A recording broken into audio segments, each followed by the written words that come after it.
It's the Real News Network. I'm Sharmini Pires coming to you from Baltimore.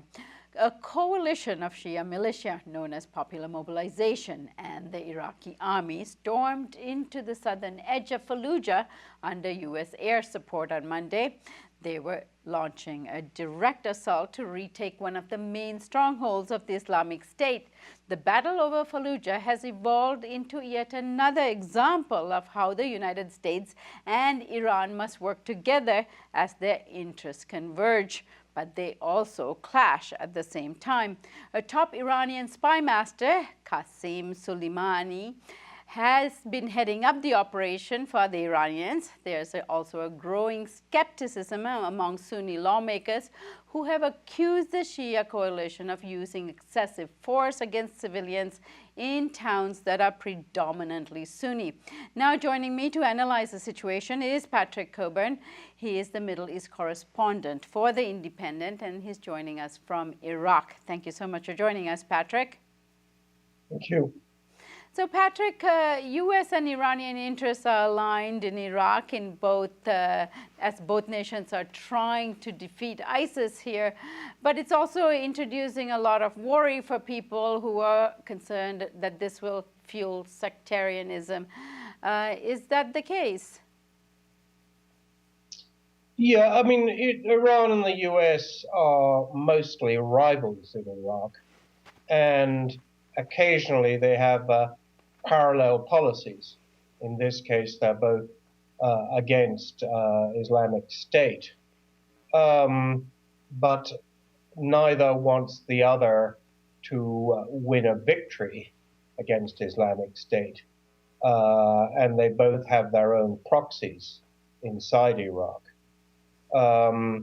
So you have this very sort of fragmented coalition against Islamic State, which up to now is one of the reasons that it's been able to hold on to cities like Fallujah and Mosul, which are coming under attack.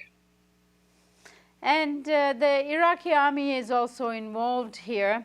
The role that they're playing in all of this, because they were in the past, of course, upheld and by the U.S., and now Iranians seem to be giving them more ground support. So where are they in all of this? Well, the Iraqi army, and particularly their special forces, are not that big, but they have a lot of firepower. They can command a lot of firepower from this U.S.-led coalition of air powers. It's mostly the U.S. Air Force, so they call up from the ground if they see some Islamic State position in front of them, and then this is hit with missiles or bombs or drones or whatever. But there's a problem that comes out of this, is that all the cities where the Iraqi army has been able to advance, like Ramadi, used to be a city of 400,000 people, are now a heap of ruins because they're very dependent on this onslaught from the U.S. Air Force. They can't really move forward without it. So we'll have to see whether this happens in Fallujah. We've also got the Shia paramilitaries, who are more numerous than the army and better armed, or at least as well armed. They're also advancing, but they're sort of almost conducting a sort of separate war against Islamic State. So it's a very sort of confusing situation. But overall, Islamic State has been driven backwards. Patrick, caught in between all of this is several thousand people. What is happening to them? Well, there are about 50,000 people, or so it's said. I'm not sure how we really know, because these people are hiding in their houses or in their cellars. Islamic State says it will shoot anybody who appears on the street or puts out a sheet as a white flag to surrender. But these people can't get out. Islamic State also wants to keep them to limit airstrikes. They haven't been able to get food supplies for quite a long time because Fallujah was almost entirely besieged. There was sort of one narrow road out of it. local people said that was mostly used by Islamic State to bring in their own supplies. So there isn't that much food, and what there is very expensive. What happens to them now? It depends what happens to Fallujah. Is the city going to be destroyed? If it's destroyed, they're going to be destroyed with it.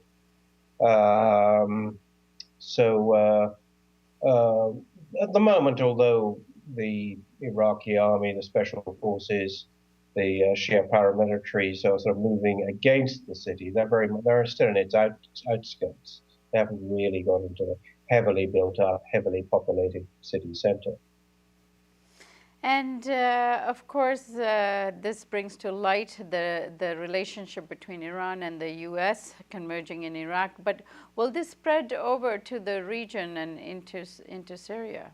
I think that, you've always had, stretching back a long time since the U.S. invasion, before the U.S. invasion, that the U.S. and Iran were big rivals.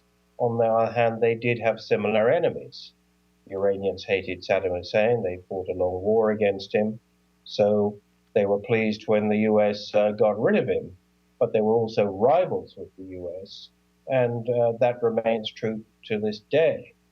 They want to get rid of Islamic State, but they want their own proxies to do it. They don't want US proxies to do it, because whoever gets rid of Islamic State, whoever is most effective getting rid of them, will sort of position themselves to be a real power in Iraq after Islamic State has disappeared. Right. All right, Patrick, I hope to have you back very soon, because I think it's only going to intensify in the coming days. Thank you for joining us. Thank you. Be safe. And thank you for joining us on the Real News Network.